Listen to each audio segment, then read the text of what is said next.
What's up, everyone? Before I get to the content today, and I think we got a pretty interesting topic, you're going to like it, but please hit the like, even if you hit the dislike. I'm all for it. It's okay. Hit the subscribe if you haven't, notification buttons, it's all there, and I would love to have you guys as part of the channel. And plus, it's all free and appreciated. You ready? Let's go. Okay, everybody, so NBA Youngboy, a rapper from, I believe, Louisiana, 23 years old, is welcoming his 11th child. Yes, 11 children. To put that in context, he could have an entire football team put on a field playing all offense or all defense, all positions. That's how many kids he has. Congratulations to him. I can't knock it. In the comment section, a lot of the people were saying things like, how could these women do that? You know, so forth and so on, same old narrative. But let me go back. Let's go back in time. Ramses II. By the time Ramses II died, he had over 100 children. He had 7 great royal wives and scores of lesser wives and concubines. Nefertiti was his favorite of the great wives, so they say. Let's look again. Winston Blackmore, 64. I believe he's passed now, but not sure. But he's the leader of a religious group called the Fundamentalist Church of Jesus Christ of Latter-day Saints, has 27 wives, 150 children. It's quite a bit. If we keep going, this gentleman has just passed. I'm not sure how to pronounce it. Jonah Chana, and he was 76, and he had 39 wives, 94 children, and 33 grandchildren, and that is said to be the world's largest family. They had a house in the village that was the biggest. I would hope so, and it had 100 rooms. That's just a crazy amount. So let's go back. So NBA Youngboy, from what I could find, he has a net worth between $6 and $12 million. So he's doing pretty good. The average cost today to raise a child from birth to 18, I believe, was around $300,000. So I'm going to bump him up to $500,000 per child. And he's still doing pretty well with his money. And I don't think he's just going to fall off in his earnings. So I think he's going to be okay. Even if he were just to invest his millions right now, he would still just be able to live off the interest. Even if he's paying or not paying child support, I think he's going to be okay. So let's look at Ramses. This was hard. So Ramses, his net worth, it was said between 100,000 and 1 million. So the calculator that I looked up, you could only go back to 1635. Never mind 1213 BC. So if he had 100,000 upon his death, that worth is about $3,700,000. If he had $1 million in 1635, mind you, never mind 1213 BC, that was about $3 billion. So I can't imagine the untold wealth that would go on at that time. So he had a serious amount of money going on. Winston Blackmore, the leader of the Jesus Christ Latter-day Saints, his estimated worth was about $600,000, and I couldn't find a net worth on Ziona Chana. I know I'm just butchering that name. I know it. But the point is, a lot of times when we hear about these people, the first thing people jump to is the money, the money, the money. So for NBA Youngboy, I think it's most important because in this day and age, he's going to need that, because if any of these women or if all of them take him to court, then he definitely is on the hook to pay child support. However, he may have worked a deal out with these women to where he's giving them more just not to go to court. So he may be taking care of his children in that way. And that's something that, quite honestly, isn't really any of our business. As long as his children are being paid for, Unlike where I think we saw Octomom, and she was like in some real problems after some amount of time, giving birth to 8 children at once.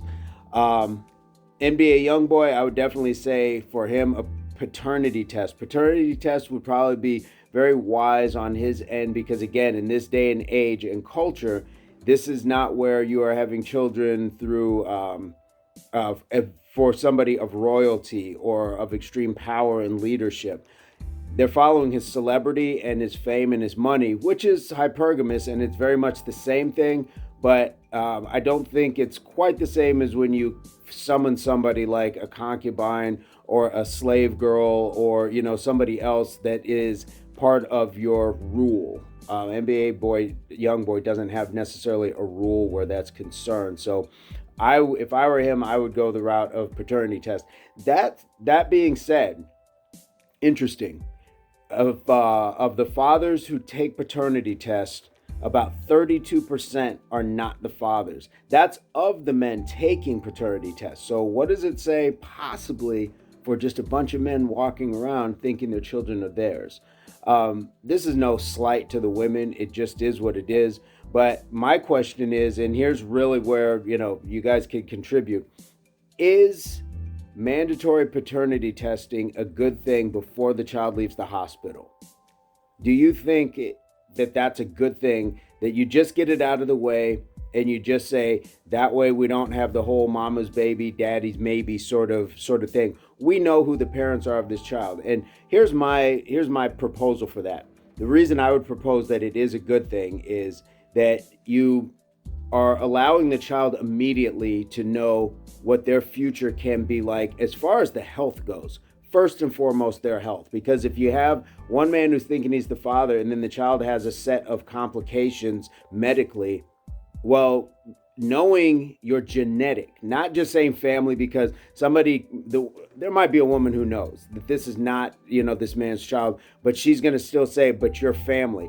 We're talking genetic lineage, DNA connected to say, if the real father had asthma and this child has asthma, we need to know that. So when this child starts to develop breathing problems, that we know exactly why. So that's one of my proposals. I think the other is that the child has a birthright to know both of their biological parents. Now, whether the parents choose to not have a relationship with that child is completely different, but they have a right to know. And the father and mother, whoever, it's more likely the father's not going to know, but the father has every right to know as well and be able to make his decision what he wants to do as a father, or to just say, I choose not to be a part of this and possibly raise, the children financially, supporting them, or even not. But I think it's everybody's right. I don't think that it should just be up to the mother to know with, positivity, this is her baby, and then the baby know that's my mother, and that's where it ends. Now, I know there's a lot of pushback, a lot of guys run out the door, this and that, but a lot of them don't, and a lot of them are pushed out the door. So I'm going to move on. Let's see.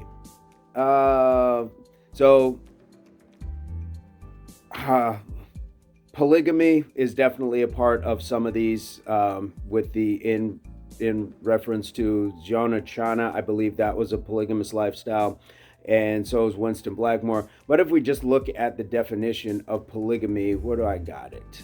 Polygamy, the practice or custom of having more than one wife or husband at the same time. So in zoology, the pattern of mating in which an animal has more than one mate.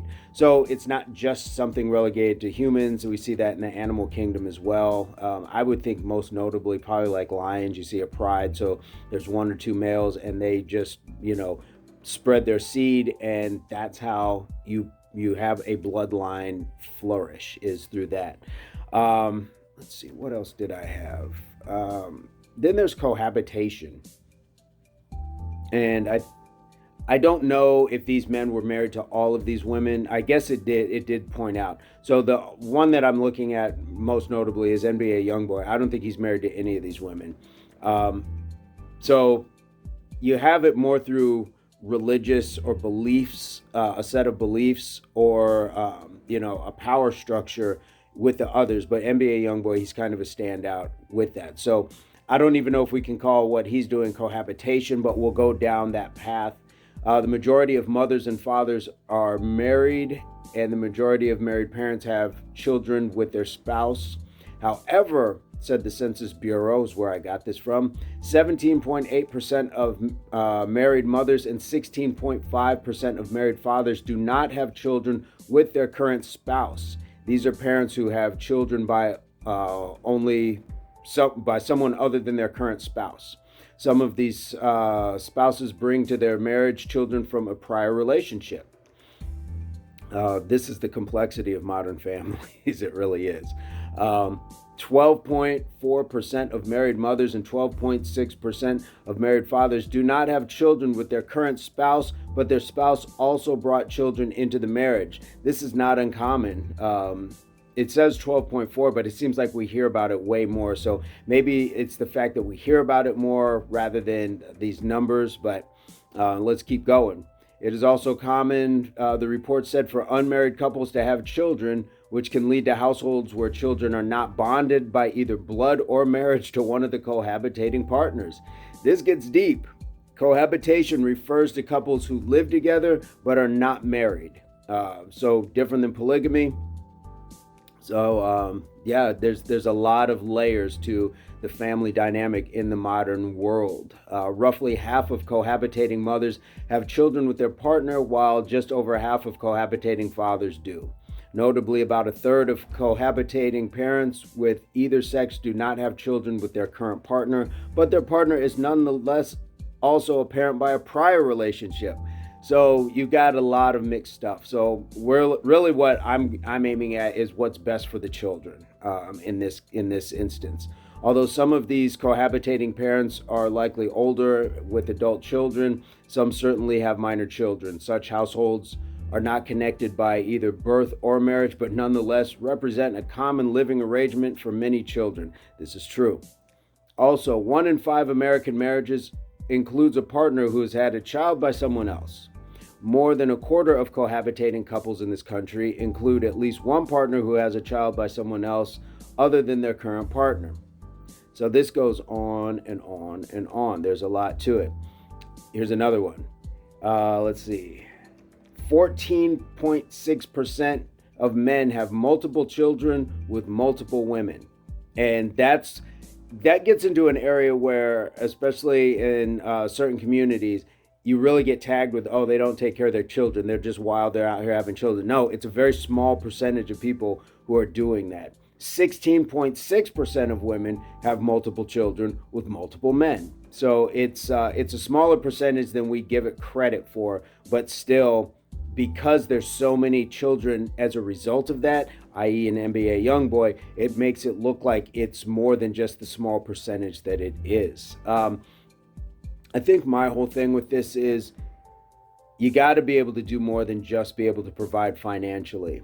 And when you have 11, what was the other one? 100, 150, 94, whatever amount of children you have, you really need, as parents, to be able to ensure that they're getting the best and the most from you possible. And when you have that many, you're spreading yourself very wide and very thin. So I'm guessing that with Jonah Chana, Winston Blackmore, and Ramses, their children probably grew up in a closer community. Maybe not Ramses, but the other two definitely, because it seems like those had religious implications, and that was, the cornerstone was to, have a large family that way. But with Ramses, not too sure. NBA Youngboy, don't know where these women live.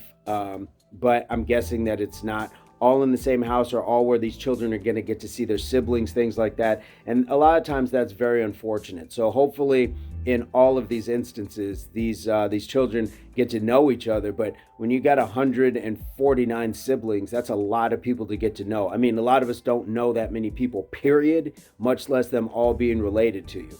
So lost a light. So what are your thoughts on that? What are your thoughts on this ability to just, have millions and then create this many lives?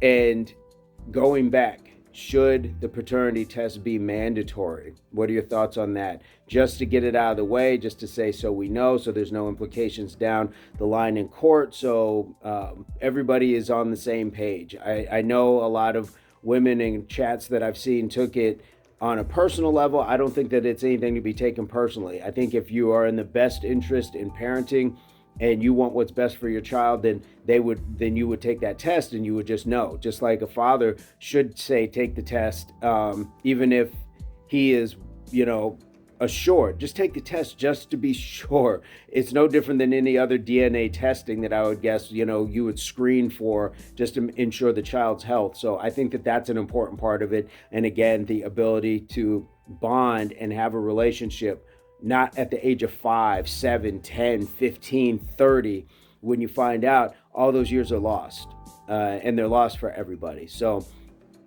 let me know your thoughts. I would love to hear your ace up the sleeve advice, comment, experience. Are some of you the product of multiple children, multiple women, cohabitation? My children are the result of cohabitation. I was never married. But we never had children with other people, so ours was kind of straight down the line. But now, my ex is married, so she's brought children to another household, and he had children. So like, I see it immediately, and it's interesting. But again, as long as it's in the best interest of the children, as long as it's what's best for them, we have to understand, we have to parent through what our children need, not what we want. And a lot of times parents get that part mistaken, and that's a part of maturity and having an intellect for parenting, to say, I have to understand that these things come first, not just what I want. And so you have to grow yourself up in a lot of those instances. Other than that, again, I would love to hear your comments, your experiences, any of that advice. One advice I would say, and let me go over this one, is testing for STDs. If you're having this many children, any of these guys that I mentioned, any of them. But again, probably most notably NBA Youngboy, because again, there's not a power structure to be concerned with. Like, if I cheat on the king, then I have this problem. Or if I go outside of my religious beliefs, then I'll be pushed out and shunned. So these women probably have more freedom and sexual liberation than some of the other women did. So I would say certainly STD testing for one, but also clinical testing to make sure that it's not just that your body is clean, but your mind is as well, because it's a lot of people to be partnering with, and that's a lot of people that have to co-parent with and raise children with, or at least be responsible for on some level. So I would say make sure you're getting checked mind, body, and soul in a lot of cases, to ensure that what you're doing for your children is in their best interest. I'm going to leave it at that.